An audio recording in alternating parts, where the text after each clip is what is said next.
필기 준비를 하시기 바랍니다.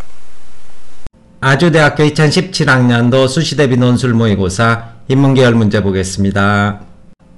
역시 두 개 그룹의 문제를 출제하고 각 그룹별로 두 개 문항 400자 4개를 서술하는 그런 요구를 하고 있고, 첫 번째 그룹에서는 바로 라다크죠. 이러한 지문을 토대로 서구 산업사의 비판이라는 큰 주제 내에서 산업사의 문제점과 대안을 서술하라, 그리고 기술과 사회 변화에 대해서 서술하라, 전체적으로 독해 내용을 적용하고 제시문을 비교하는 그런 서술을 요구하고 있고, 문제 2번 그룹에서는 인지심리학이라는 큰 주제를 토대로 해서 사람들의 태도 변화가 어떻게 유발되는지 서술하고, 이와 관련해서 구체적인 사례를 제시하라고 이런 요구를 하고 있습니다. 아주대에서 종종 도표 이후에 사례 제시를 요구하고 있는데, 당연히 이러한 사례는 논지에 적합해야 되고 실질적이고 구체적이어야 됩니다. 이러한 상황이 있다 이런 식으로 하지 말고 실질적인 실현 가능성 있는 이러한 사례를 서술하셔야 될 것이고, 문제 2번에서는 인지부조화라는 이러한 현상과 도표를 출제한 뒤 이 도표를 해석하고 제시문을 적용해서 의미를 도출해내거라, 이러한 요구를 하고 있습니다.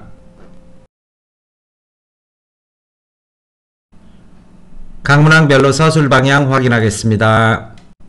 1-1에서는 가가 비판하고 있는 서구 산업문화의 문제점과 그 대안을 요약 제시하고, 노인이 기계를 거부하는 이유를 이와 연결해서 관련지어 서술하라, 이런 요구를 하고 있고, 제시문가에서는 서구의 산업문화가 인간과 자연을 단절시키고 자연을 파괴하며 인간 삶의 위기를 초래했다고 이렇게 진단하고 있습니다. 따라서 이러한 서구의 산업문화는 끊임없이 이기적이고 경쟁적인 인간형을 양산하고 있는데, 여기에서부터 벗어나서 인간이 삶의 여유를 가지고 성찰할 때 문명의 위기도 탈출할 수 있다, 이런 이야기를 하고 있고, 제시문 하에서 노인은 기계는 편리함에 길들여져서 마음의 본질을 잃게 한다, 이렇게 규정을 하고 있습니다. 효율성만을 추구하는 과정에서 올바른 도를 상실한다, 삶의 근원적인 이유나 목적 이런 것들을 성찰하지 못하게 한다, 이런 뜻이 될 것이고, 따라서 이것은 산업사회가 인간의 삶을 부정적으로 이끌고 있다는 생각에 부합한다, 이러한 연결서술 해주시면 될 것입니다. 결국 인간은 사라지고 기계만 남는다, 이런 의미로 이해하시면 될 것이고, 문제 1-2에서는 다와 그리고 가나를 비교한 뒤 다를 근거로 새로운 기술을 대하는 바람직한 태도를 서술하라. 그런데 제시문 다에서는 바로 맥루한의 미디어의 이해가 출제되어 있습니다. 이 사람은 근본적으로 사실 기술 결정론자죠. 기술이 우리 인간의 미래와 그리고 사회 전체의 변동을 이끌 것이다, 이런 얘기를 하고 있는 사람인데, 일단 주어진 지문에서 봤을 때 가나는 새로운 기술이 불러오는 부정적인 측면을 강조한다면, 다에서는 기술 문명의 양면성을 서술하고 있다. 기계기술이, 과거의 기계기술이 인간적인 유대를 파괴했다면 이제 자동화 기술은 파괴된 인간의 관계를 다시 통합시킬 것이다, 이러한 양면성을 짚고 있는 만큼 이러한 공통점과 그리고 차이점의 서술 전개해 주신 뒤 제시문 다를 토대로 이러한 극복 방안에 대해서는 기술의 단점만을 강조하는 일면성을 극복하고 기술은 문명과 생활 양식을 변화시키는 힘이라는 사실을 받아들인 뒤 새로운 통합과 인간적인 유대에 관심을 가지고 적극 활용하는 인간의 주체성이 요구된다, 이러한 답안 전개할 수 있을 것입니다.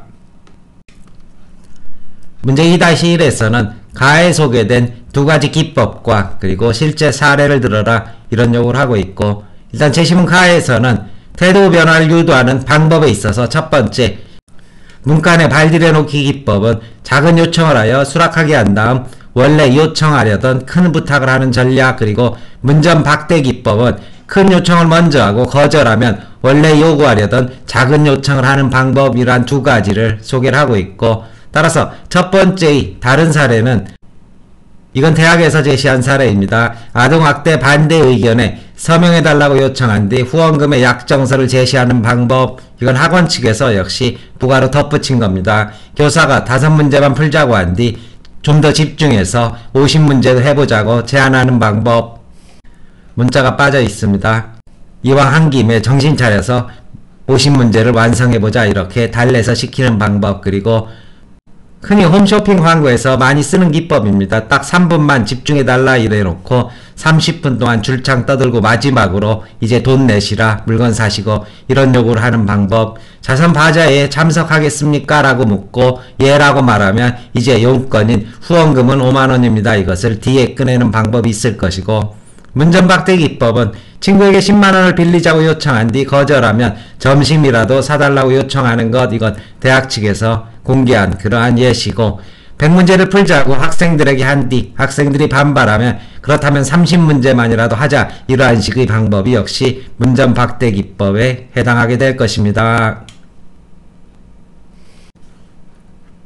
2-2에서는 다의 실험 결과 간단한 도표가 포함되어 있는데, 이것을 가히 두 가지 기법 중에서 하나를 골라 설명하고 그 행동의 원인을 제시문 나를 적용해서 해석하라. 제시문 다에서는 제시문 다의 내용은 문간에 발들여놓기 기법으로 설명하는 것이 타당할 것인데, 먼저 작은 부탁을 요청받은 집단, 즉 탄원서에 서명을 해달라고 요청받은 집단이 그렇지 않은 집단보다 볼품없는 표지판 설치에 동의하는 비율이 38%나 높았다는 사실로부터 이 기법으로 설명할 수 있을 것이고, 결국 거절하기 곤란한 작은 요청을 큰 부탁으로 확대하는 전법. 그렇다면 이러한 것들은 무엇으로? 바로 제시문 나의 인지 부조화 이론으로 설명할 수 있는데, 탄원서에 이미 서명을 한 사람들이 표지판 설치를 거부하면 자신의 이전 행위가 이렇게 스스로 자신이 거부하는 인지 부조화가 발생하는 만큼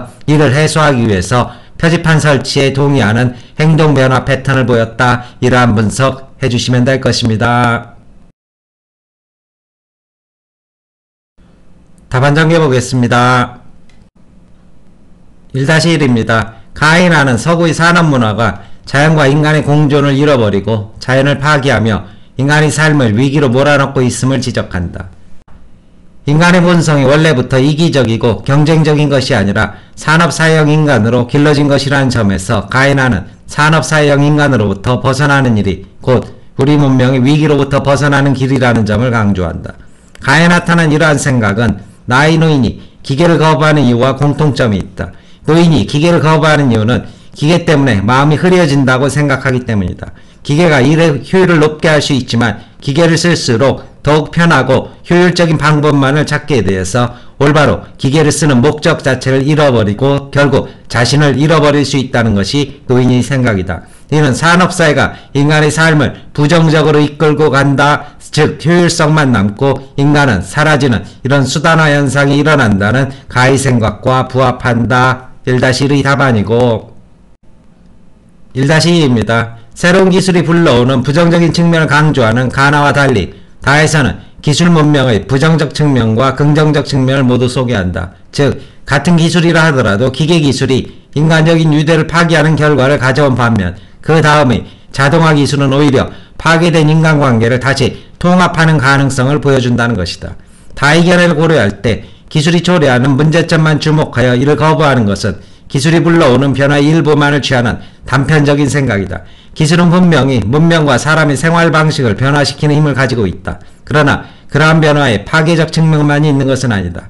기술을 통해 얻을 수 있는 새로운 통합과 인간적인 유대에 관심을 가지고 우리의 삶을 더 나은 방향으로 이끌어가려는 노력이 필요하다고 생각한다. 1-2 답안이고 2-1입니다. 가에서 소개한 두 가지 기법은 사람들을 설득하고 사람들의 태도를 변화시키기 위한 방법으로 차이를 보인다. 문간에 발들여놓기 기법은 거절하기 곤란한 작은 요청을 하여 수락하게 한 다음 상대방에게 원래 요청하려던 큰 부탁을 하는 전략을 사용한다. 이에 비해 문전박대 기법은 큰 요청을 먼저 하여 상대방이 거절하면 원래 요구하려던 작은 요청을 하여 상대의 양보를 얻어내는 전략이다. 각 기법의 실제 사례로 문간에 발들여놓기 기법은 고속도로 휴게소에서 아동학대 반대 의견에 서명해달라고 요청한 뒤 수락하면 후원금 약정서에도 서명을 요청하는 것이다. 문전박대 기법의 예로는 친구에게 10만원을 빌리자고 요청한 뒤 거절하면 작은 부탁인 점심이라도 사달라고 요청하는 것이다. 2-2입니다. 재심은 다의 실험에서 먼저 작은 부탁을 요청받은 집단, 즉 탄원서에 서명을 요청받은 집단이 그렇지 않은 집단보다 표지판 설치에 동의하는 비율이 38%나 높은 결과가 나타났다. 이러한 결과는 제시문 가해 기법 중 문칸에 발들여 놓기 기법에 해당하는데 거절하기 곤란한 작은 요청, 안전운전, 증진 탄원서 서명을 하여 수락하게 한 다음 상대방에게 큰 부탁, 볼품없는 표지판의 설치를 동의해달라는 전략을 사용했기 때문이다. 세심은 다의 실험 결과는 인지 부조화 이론을 적용하여 해석할 수 있다. 먼저 탄원서에 서명을 한 사람들이 표지판 설치에 동의하지 않을 경우 인지 부조화가 발생하기 때문에 이러한 부조화를 스스로 해결하기 위해 표지판 설치에 동의하는 것으로 행동을 변화시켰을 가능성이 있기 때문이다. 설명 마치겠습니다.